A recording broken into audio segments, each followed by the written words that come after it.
there are some other people that are relatively hopeful, and it's one Wilfred Zaha who's hopeful that people stop putting him under pressure for underperforming as a designated player.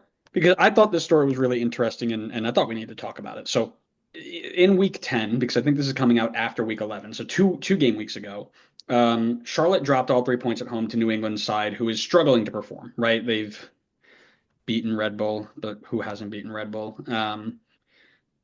Did they picked up a point or two against Atlanta as well, probably because Atlanta's bad. But then Yeah, they they beat go, Atlanta. yeah, then they go into Charlotte and run them off the pitch, basically. And during the game, Zaha was a ghost, and he spent almost as much time arguing with the New England bench than he did attacking the New England goal. And after the match, he was called out for his lack of performance, and he took to Snapchat, which is my favorite part about this, by the way. Like, not on Twitter, not on Instagram. He went to Snapchat and posted a story and said this. Typical. We lost a game, and somehow it's Zaha's fault. I dribble and I'm selfish. I keep it simple. I'm not doing what I'm paid to do. I shoot. I should have passed. I pass. I should have finished.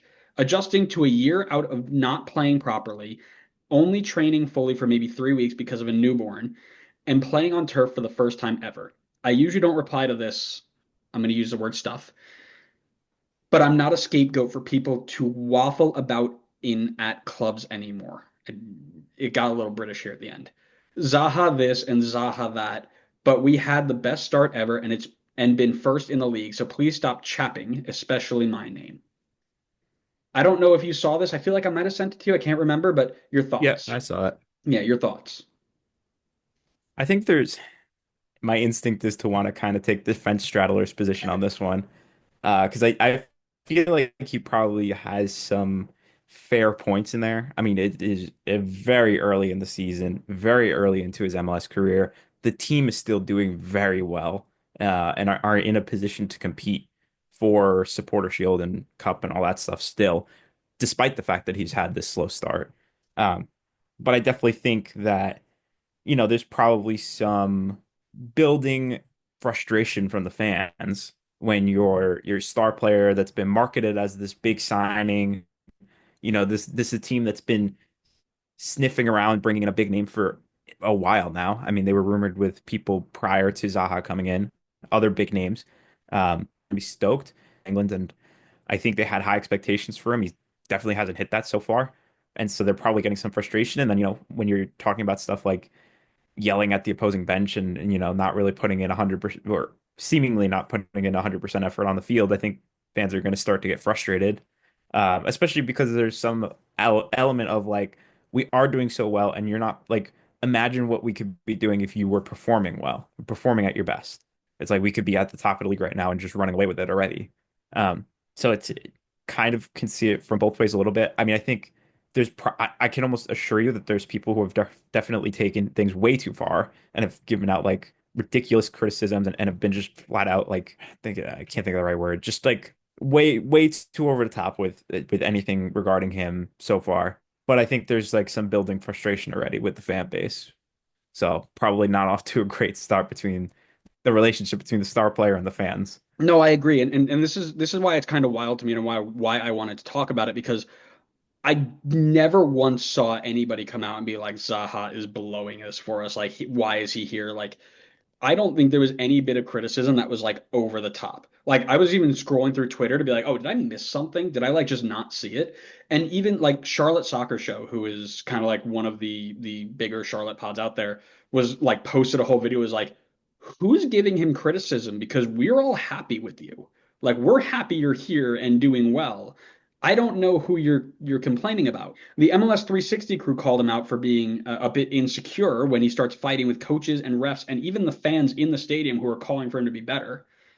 And that's fair, right? Like if you're on the field getting paid millions of dollars and you have to turn around and try and defend yourself after you make a mistake, I think that's fair to call him insecure.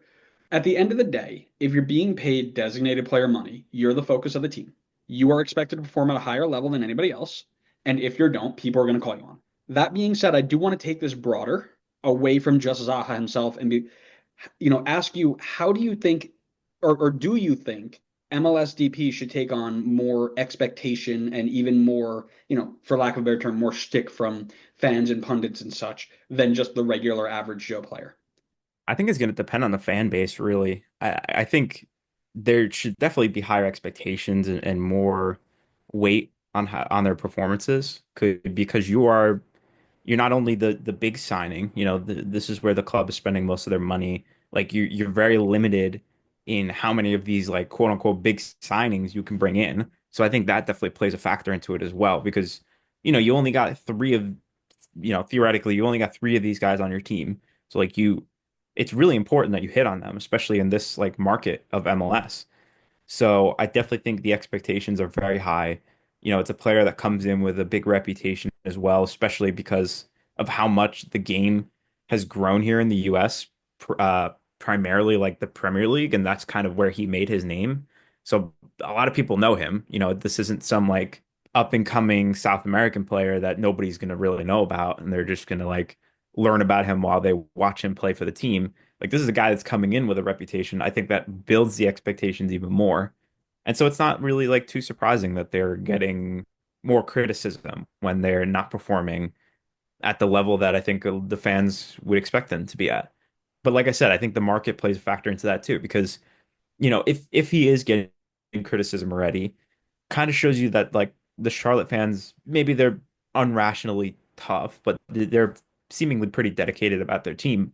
And not to say that other clubs aren't dedicated about their team, but like I think fans like SKC fans, they're more lenient with their designated players. Like I don't remember people calling for like giving criticisms towards Pulido and Gadi Kinda.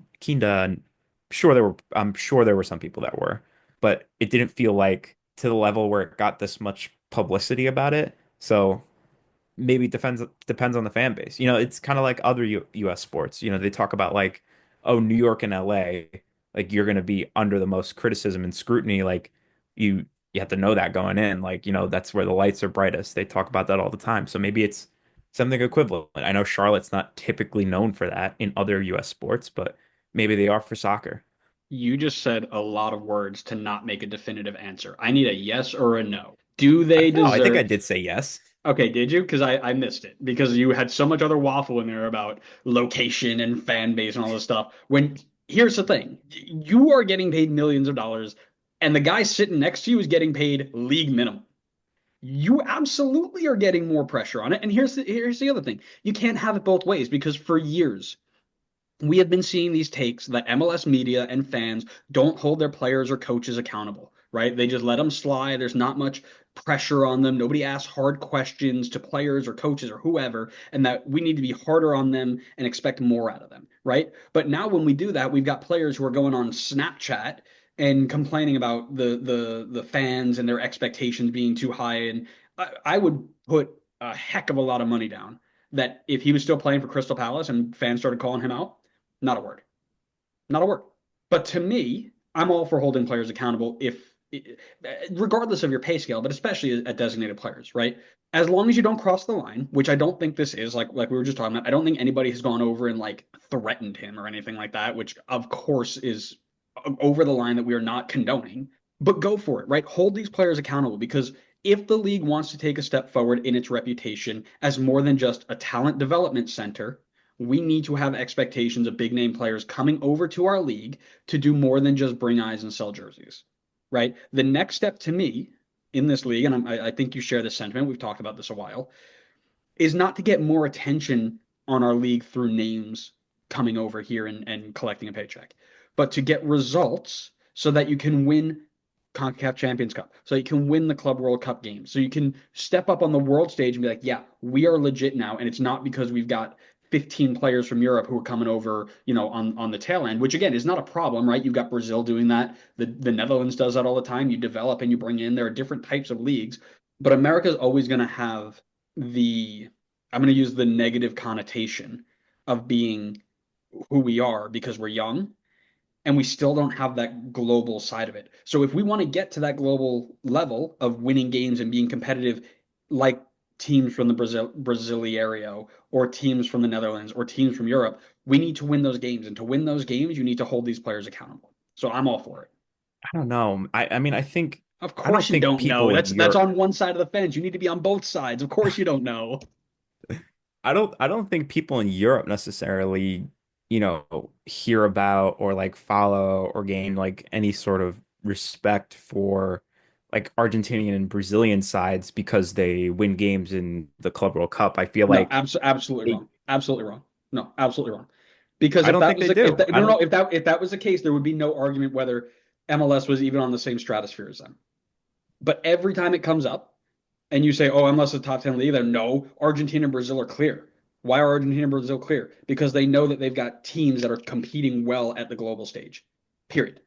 It's mm, not because they developed Vinicius Jr. and he comes and plays Real Madrid, so Brazilian teams must be great, yeah, right? I mean that's what I think their No, expectation and their reputation come from. absolutely not. No I shot. absolutely think it is. You're I allowed mean, to think that, think but you're about wrong. think about Neymar when he first came over, right? Like that put Santos. I mean, well, Santos I think was known as well from Pele. Yeah, but say what? Don't cancel yourself there because I will clip that.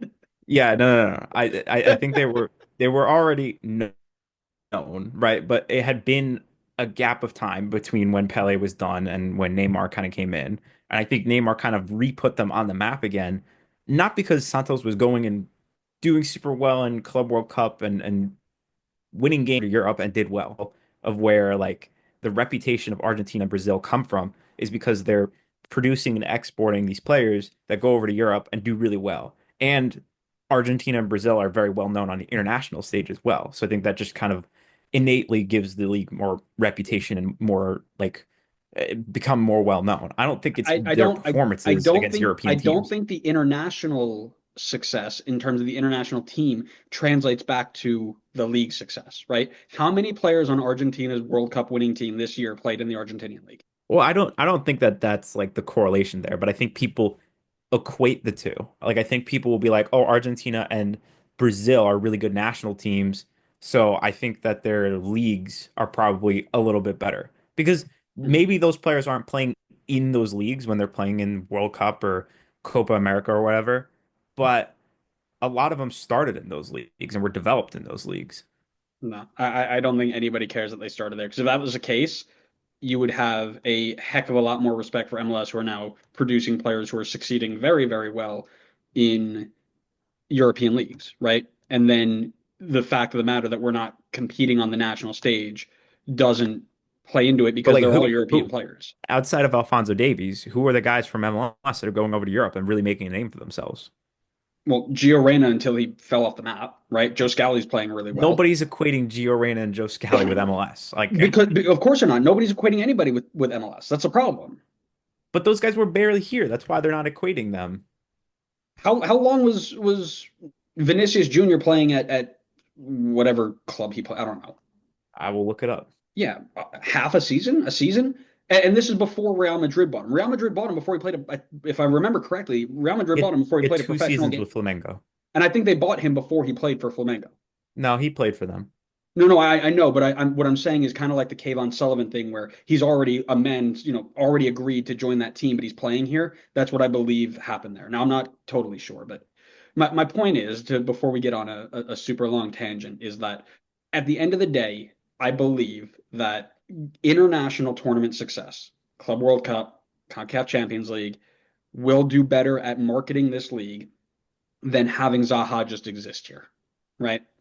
Therefore, we need to hold him to an expectation that he needs to perform week in and week out, not just be happy that he's here selling jerseys. And again, this is from a neutral who has no ties to Charlotte FC. So, I could be completely wrong here and whatever, but as a neutral, that is my, I'm not happy Emil Forsberg and Choupo-Moting are here at Red Bull because they are big name players. I expect them to perform and do well.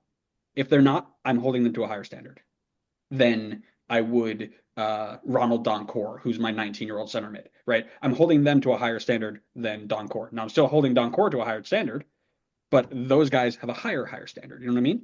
I agree that I think having Zaha here and doing well is more important than just having Zaha here. But I think if we're talking about the most beneficial way to kind of build the reputation of the league, I think at this moment, at the stage that MLS is at right now, it is through selling players and having them be successful in Europe. And players that actually have like spent time here, not Joe Scally who played 70 minutes for NYC and Gio Reyna who was just in the academy. I think we're seeing two different things here because I don't think your thing correlates to my thing. Well, I mean, you're But talking about Zaha, like Charlotte doing well in the Club World Cup because that would be good no, for the no. league. So let me circle this back here. My thing is, do we hold players at a higher level to get to win games, or are we happy with them just being here? You're saying we need to produce more players. I think they're two correct statements, but just on different like different rails, right? I think both need to be true for us to be successful. I think that's where we can come and say agree.